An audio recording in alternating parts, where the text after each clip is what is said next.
പ്രിയ സഹോദരങ്ങളെ, ഇന്ന് നാം ഓർക്കുന്നത് വളരെ പ്രത്യേകമായ ഒരു ദിവസമാണ്, ഓശാന ഞായർ. യേശുക്രിസ്തു ജെറുസലേമിലേക്ക് വിജയകരമായി പ്രവേശിച്ച ദിവസം.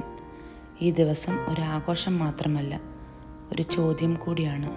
നമ്മുടെ ജീവിതത്തിൽ യേശുവിന് എന്താണ് സ്ഥാനം? ആ ദിവസം ജനങ്ങൾ സന്തോഷത്തോടെ ഹോസാന എന്ന് വിളിച്ചു. അവർ ഓലകളെടുത്ത് വഴിയിൽ വിരിച്ചു. അവർ കരുതിയത് ഇവൻ നമ്മെ രക്ഷിക്കാൻ വരുന്ന രാജാവാണ്. പക്ഷെ അവരുടെ ചിന്ത ഭൂമിയിലെ പ്രശ്നങ്ങളിലായിരുന്നു. ഇന്നും നമ്മൾ അങ്ങനെ തന്നെയല്ലേ ദൈവത്തെ തേടുന്നത്? പ്രശ്നങ്ങൾ മാറാൻ വേണ്ടി മാത്രം. ഒരു രാജാവ് കുതിരപ്പുറത്ത് വരും, പക്ഷെ യേശു ഒരു കഴുതപ്പുറത്ത് വന്നു.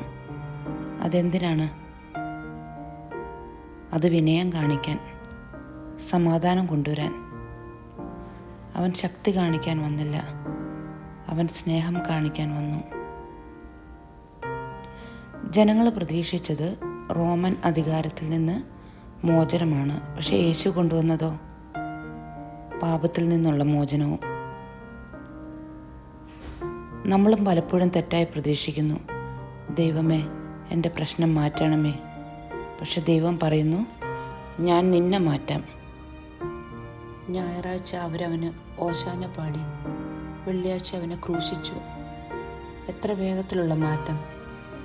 നമ്മുടെ ജീവിതത്തിലും അങ്ങനെ സംഭവിക്കാറില്ലേ? സുഖമുള്ളപ്പോൾ നമ്മൾ ദൈവത്തെ സ്തുതിക്കുന്നു, എന്നാൽ പ്രശ്നം വന്നാലോ നമ്മൾ ദൈവത്തെ സംശയിക്കുന്നു. ഇന്നൊരു ചോദ്യം: നമ്മൾ യേശുവിനെ ആരായിട്ടാണ് കാണുന്നത്? സഹായം നൽകുന്നവനായിട്ടാണോ, അതോ നമ്മുടെ രാജാവായിട്ടോ? യേശു നമ്മുടെ ജീവിതത്തിലേക്ക് വരാൻ ആഗ്രഹിക്കുന്നു, പക്ഷെ ഒരു സന്ദർശകനായി അല്ല, രാജാവായി. ഓശാന ഞായർ നമ്മെ ഓർമ്മിപ്പിക്കുന്നത് യേശു ഒരു രാജാവായി വന്നെങ്കിലും അവൻ ശക്തിയോടെയല്ല, സ്നേഹത്തോടെയാണ് വന്നത്. ജനങ്ങൾ അവന് ഓശാന എന്ന് വിളിച്ച് ഓലകൾ വിരിച്ച് അവനെ വരവേറ്റു. പക്ഷെ അവർ പ്രതീക്ഷിച്ചത് ഒരു ഭൂമിയിലെ രാജ്യം. അവൻ കൊണ്ടുവന്നതോ ഹൃദയത്തിലെ മാറ്റവും നിത്യരക്ഷയും.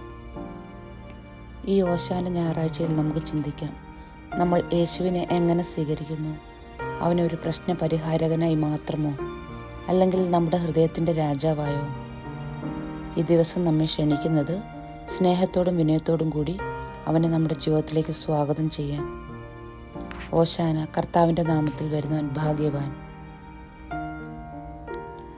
പ്രിയ സഹോദരങ്ങളെ, അപ്പോൾ ഈ ഓശാന ഞായറാഴ്ചയിൽ നമുക്ക് തീരുമാനിക്കാം, അവനെ സത്യസന്ധമായി സ്വീകരിക്കാം, അവനെ നമ്മുടെ ഹൃദയത്തിൻ്റെ രാജാവാക്കാം.